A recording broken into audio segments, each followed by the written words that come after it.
ថ្ងៃនេះយើងមករៀនពីឃ្លាខ្លីៗចំនួន8សម្រាប់ឆ្លើយតបភ្លាមៗនៅក្នុងការសន្ទនានៅពេលនរណាម្នាក់ប្រាប់ពីរឿងអ្វីមួយដល់អ្នកការឆ្លើយតបទាំង8នេះគឺងាយៗយកទៅអនុវត្តប្រចាំថ្ងៃធ្វើការសន្ទនាស្ដាប់ទៅមិនឆ្កងព្រោះជាអ្វីដែលជនជាតិចិនតែងតែប្រើប្រាស់ប្រចាំថ្ងៃស្វាគមន៍ជាថ្មីមកកាន់ Channel Star Chinese សូមជួយចុច like និង subscribe admin ម្នាក់មួយដើម្បីទទួលបានការចែករំលែកមេរៀនភាសាចិនអរគុណឃ្លាទី1你说了算你说了算你说了算你说了算មានន័យថាអ្នកជាអ្នកសម្រេចចុះអ្នកជាអ្នកសម្រេចចិត្តចុះឬក៏ភាសាអង់គ្លេសនិយាយថា you decide ឧទាហរណ៍ជាការសន្ទនាខ្លីៗនៅពេលដែលមិត្តភក្តិរបស់អ្នកសួរថា今天晚上吃什么今天晚上吃什么យប់នេះយើងញ៉ាំអ្វីយើងអាចឆ្លើយតបបានថា你说了算你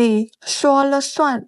គឺនៅពេលដែលយើងចង់ផ្ដោតសិទ្ធិក្នុងការសម្រេចចិត្តទៅកាន់នរណាម្នាក់ជាឃ្លាដែលយើងតែងតែប្រើប្រាស់ជាប្រចាំថ្ងៃជាមួយមិត្តភក្តិបងប្អូនឬក៏ក្រុមគ្រួសារឃ្លាទី2好主意好主意好主意好主意មានន័យថាជាគំនិតល្អណាស់ឬក៏អង់គ្លេសយើងអាចនិយាយបានថា good idea ឧទាហរណ៍ជាការសន្ទនាខ្លីៗនៅពេលដែលមិត្តភក្តិរបស់អ្នកស្នើជាគំនិតថា吃火锅ញ៉ាំ hot pot អត់យើងអាចឆ្លើយតបថា好主意ជាគំនិតល្អដើម្បីបង្ហាញពីការយល់ស្របថានេះគឺជាយោបល់ដ៏ល្អមួយអញ្ចឹងបន្ទាប់ពីការសន្ទនានេះគឺយើងទៅញ៉ាំ hot pot ជាមួយគ្នាឃ្លាទី3原来如此原来如此原来如此原来如此មានន័យថាអញ្ចឹងទេណោះឬក៏ការពិតអញ្ចឹងសោះណោះភាសាអង់គ្លេសយើងអាចនិយាយថា I see that makes sense ឧទាហរណ៍ជាការសន្ទនាខ្លីៗមិត្តភក្តិអ្នកបានប្រាប់អ្នកថា他中文这么好因为他在中国留学ភាសាចិនរបស់មិត្តរួមថ្នាក់ម្នាក់នោះល្អណាស់ដោយសារតែគាត់រៀននៅប្រទេសចិនយើងឆ្លើយតបថា原来如此原来如此ដើម្បីបង្ហាញថាយើងបានយល់និងដឹងពីរឿងអ្វីមួយច្បាស់បន្ទាប់ពីទទួលបានហេតុផលឬការបកស្រាយដ៏សមស្របមួយ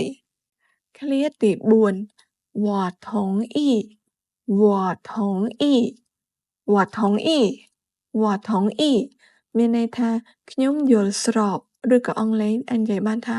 I agree ឧទាហរណ៍ជាការសន្ទនាខ្លីៗនៅពេលមិត្តភក្តិរបស់អ្នកបង្ហាញពីការយល់ឃើញរបស់គេថា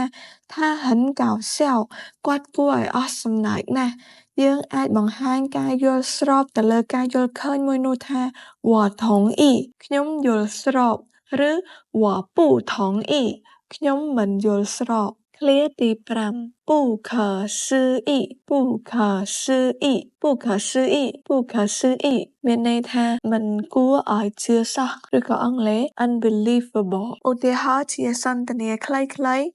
នៅពេលនរណាម្នាក់ប្រាប់រឿងមួយដែលមិនអាចទៅរួចដល់អ្នកដូចជាគេអាចរកមួយថ្ងៃបាន$10,000我一天可以赚100,000នោះការឆ្លើយតបភ្លាមៗរបស់យើងគឺ不可思议不可思议មិនគួរឲ្យជឿសោះឃ្លាទី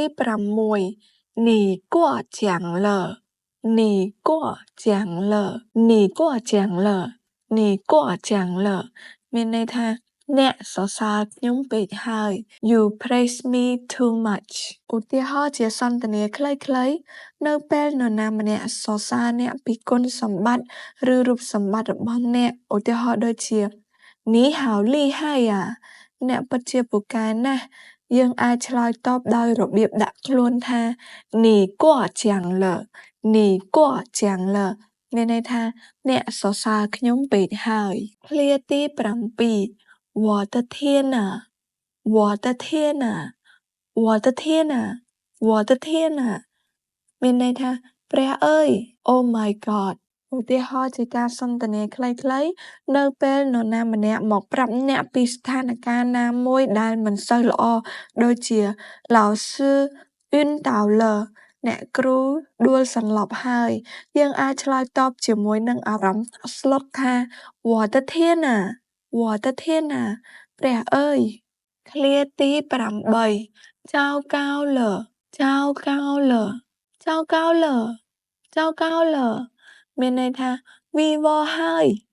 ឬក៏អង់គ្លេស Too bad ឧទាហរណ៍ជាការសន្ទនាខ្លីៗ